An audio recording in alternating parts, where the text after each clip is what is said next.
ជួយ share ទៅបងប្អូនជួយ share ម្នាក់មួយទៅបងប្អូនទាំងអស់គ្នា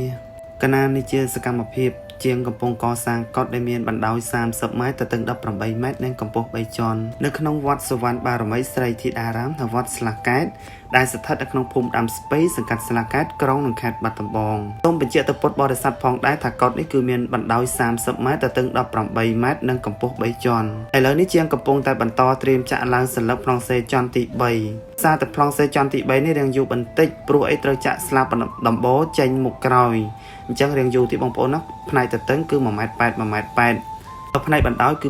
80ត្រូវបញ្ចេញទៀតអញ្ចឹងស្លាបដំបូលនេះគឺរៀងធំបងប្អូនទាំងអស់គ្នានិយាយរួមទៅគឺប្លង់សេជាន់ទី3នេះរៀងយូរបន្តិចដោយសារតែយើងចាក់រៀងធំបងប្អូនខុសពីប្លង់សេជាន់ទី1និងជាន់ទី2អរគុណសម្រាប់បងប្អូនអ្នកទស្សនាទាំងអស់គ្នាសូមម្ដងទៀតសូមឲ្យបងប្អូនទាំងអស់គ្នាជួយចូលរួមในការចំណែក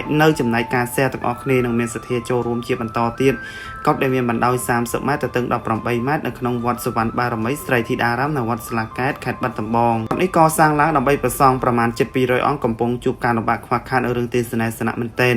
សង្ឃឹមថាវីដេអូនេះបងប្អូននឹងបានជួយចែករំលែកការ share និងមានសទ្ធាជ្រះថ្លាចូលរួមជាបន្តទៀតបញ្ជាក់ម្ដងទៀតកុដនេះគឺមានបណ្ដោយ30ម៉ែត្រទៅដល់18ម៉ែត្រនិងកម្ពស់3ជាន់កសាងនៅក្នុងវត្តសុវណ្ណបារមីស្រីធីតារាមនៅវត្តស្លាកែតខេត្តបាត់ដំបងសូមអរគុណសម្រាប់បងប្អូនអ្នកទស្សនាទាំងអស់គ្នា